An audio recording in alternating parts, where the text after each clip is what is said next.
बिस्मिल्लाहिर्रहमानिर्रहीम। अस्सलामुअलैकुम। इस दुआ और उम्मीद के साथ कि जहाँ भी रहें खैर आफियत से रहें और खुशबाश अंदाज में अपनी ज़िंदगी को गुजारें। आज मैं आपके लिए बहुत ही टेस्टफुल और बहुत ही मज़ेदार और सिंपल सी रेसिपी लेके आई हूँ। ये बहुत टेस्टफुल और बहुत मज़ेदार बनेगी और इसको बनाने का जो तरीका है वो भी बहुत अलग सा है। मुख्तलिफ़ तरीक़ों से इस रेसिपी को बनाया जाता है, हर किसी का अपना अंदाज़ है, लेकिन ये जो रेसिपी है मैं बहुत कम इंग्रेडिएंट को इस्तेमाल करते हुए इसको बनाऊंगी और ये बहुत लज़ीज़ और बहुत मज़ेदार बनेगी। तो बिना टाइम ज़ाया किए रेसिपी को स्टार्ट करते हैं। इस रेसिपी को बनाने के लिए मैंने बीफ के पाए लिए हैं और उसको खूब अच्छे तरीके से वॉश कर लिया है। प्याज को लिया है, प्याज मीडियम साइज़ के 2 अदद हैं और उसके स्लाइसेस कर लिए हैं। और अदरक लहसुन का पेस्ट लिया है, तकरीबन ये 3 बड़े चम्मच के बराबर है और इसको कोट लिया। चाहे तो आप इसका पेस्ट बना लें, चाहे इसको दरदरा सा कोट लें। अब एक प्रेशर कुकर लेंगे और इसमें पाए शामिल करने के साथ साथ इसमें मैंने प्याज, अदरक लहसुन और जायके के हिसाब से नमक डाल दिया है और इसके अंदर इतना पानी शामिल करना है कि ये पानी में अच्छे तरीके से जो पाए हैं ये डिप हो जाएं। और प्रेशर को हमने 40 मिनट के लिए बंद करके वेट लगा देनी है ताकि ये अच्छे तरीके से गल जाएं, बॉयल हो जाएं। इसके अंदर इन 3-4 चीज़ों के अलावा मैंने कोई स्पाइसेस, कोई मसाला ऐड नहीं किया।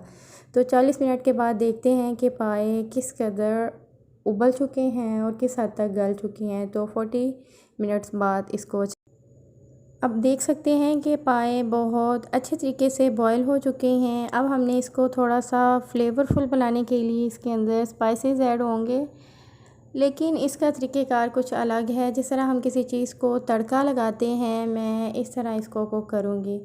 तो इसमें मैंने खड़ा मसाला लिया है जिसमें छोटी इलायची, बड़ी इलायची, काली मिर्चें और दालचीनी ली है। अब इसको 1.5 कप के बराबर मैंने ऑयल लिया है, क्योंकि पाए के अंदर नेचुरली तौर पर भी ऑयल मौजूद होता है। अगर हम बहुत ज़्यादा ऑयल शामिल कर देंगे तो ये काफ़ी ऑयली सा हो जाएगा, जो खाने में अच्छा नहीं लगेगा।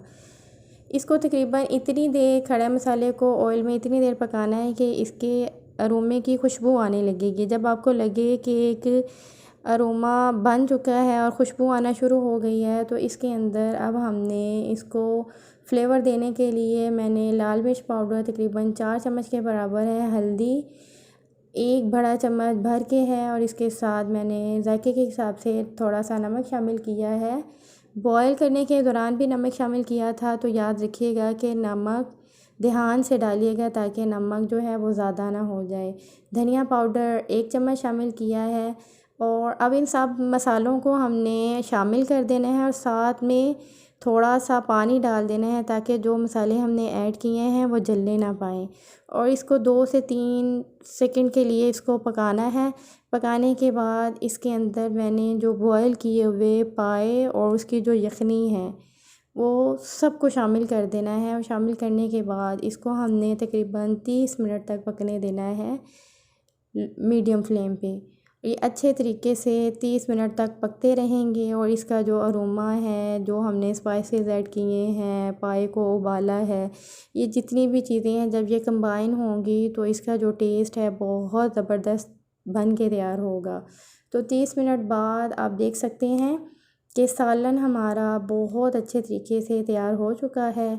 अब इसमें 1 चम्मच के बराबर मैंने पिसा हुआ गरम मसाला शामिल किया है। गरम मसाला शामिल करने के बाद मैंने फ्लेम को ऑफ़ कर दिया है।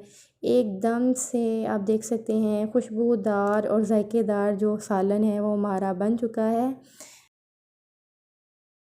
यूजुअली हमारे घर में इसी तरीके से पकाया जाता है और ये बहुत लज़ीज़ और बहुत कम मसालों के साथ ये बहुत खुशबूदार और मज़ेदार से बनते हैं। आपने बहुत से पाए की रेसिपी को ट्राई किया होगा और खाए होंगे, तो एक बार इस तरह ट्राई करके ज़रूर देखें। ये एकदम लाजवाब और परफेक्ट रेसिपी बनेगी। वीडियो अच्छी लगे तो थम्स अप दें। चैनल को सब्सक्राइब ज़रूर कर दिया करें। अपना और अपने इर्द गिर्द के रहने वाले लोगों का बहुत ज़्यादा ख्याल रखिए। अल्लाह हाफिज़।